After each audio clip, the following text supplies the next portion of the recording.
बिस्मिल्लाहिर्रहमानिर्रहीम। अस्सलामुअलैकुम। BBC 11 headlines news studio से मैं हूं सबा मुनीर। आपको अपडेट करें कराची से, जहां हमारे नुमाइंदा खसूसी जावेद इब्राहिम मंगी के मुताबिक जुराइम पेशा अनासिर मार्केटों में फैलकर मुनज़्ज़िम वारदातें करने लगे।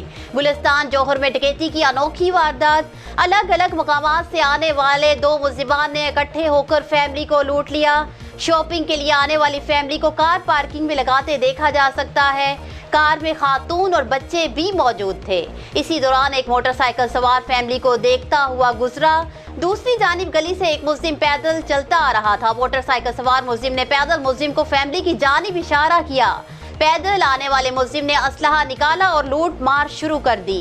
दोनों मुल्जिमान को सरेआम लूट मार करते देखा जा सकता है। बच्चे और खातून अपनी फैमिली को हैरत से लुटता हुआ देखते रहे। मुल्जिमान वारदात के बाद एक मोटरसाइकिल पर बैठे और फरार हो गए। न्यूज़ स्टूडियो से फिल वक्त इतना ही।